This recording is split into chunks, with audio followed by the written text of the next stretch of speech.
আসসালামু আলাইকুম। আজকে আপনাদের সামনে আরও একটি নতুন ভিডিও নিয়ে হাজির হয়েছি। ভিডিওটি হচ্ছে আমাদের বাটন ফোনে যদি ইনসার্ট সিম আসে তখন আমরা কী করবো।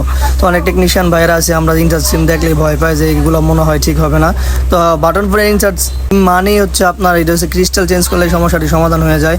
তো আপনারা যেই আমার ফোনটি দেখতে পাচ্ছেন, আমরা এটি একটি ক্রিস্টাল আছে, ক্রিস্টাল আইসিটি চেঞ্জ করবো, আর চেঞ্জ করলে আশা করি ফোনটির সমস্যার সমাধান হয়ে যাবে। তো বাটন সেটে ইনসার্ট সিম আসলে আপনার অবশ্যই প্রথমে ক্রিস্টালটি চেঞ্জ করতে হবে, আর ক্রিস্টালটি চেঞ্জ করলে আমাদের 100%-এর মধ্যে 90% ফোনগুলো ঠিক হয়ে যায় যদি প্রসেসরের সমস্যা না থাকে। তো আশা করি আপনাদের এই ভিডিওটি খুবই উপকার আসবে। যদি ভিডিওটি ভালো লাগে অবশ্যই শেয়ার দিয়ে পাশে থাকবেন এবং টাইমলাইনে রেখে দিতে পারেন। পরবর্তীতে আপনার যে কোনো সময় ভিডিওটি আপনার কাজে লাগতে পারে। আসসালামু আলাইকুম। আজকে আপনাদের সামনে আরও একটি নতুন ভিডিও নিয়ে হাজির হয়েছি। ভিডিওটি হচ্ছে আমাদের বাটন ফোনে যদি ইনসার্ট সিম আসে তখন আমরা কী করবো। তো অনেক টেকনিশিয়ান ভাইরা আছে, আমরা ইনসার্ট সিম দেখলেই ভয় পাই যে এগুলো মনে হয় ঠিক হবে না। তো বাটন ফোনে ইনসার্ট সিম মানেই হচ্ছে আপনার এটা হচ্ছে ক্রিস্টাল চেঞ্জ করলে সমস্যাটি সমাধান হয়ে যায়।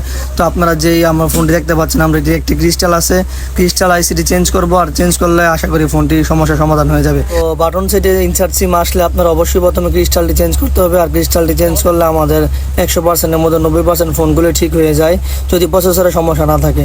তো আশা করি আপনাদের এই ভিডিওটি খুবই উপকার আসবে। যদি ভিডিওটি ভালো লাগে অবশ্যই শেয়ার দিয়ে পাশে থাকবেন এবং টাইমলাইনে রেখে দিতে পারেন। পরবর্তীতে আপনার যে কোনো সময় ভিডিওটি আপনার কাজে লাগতে পারে।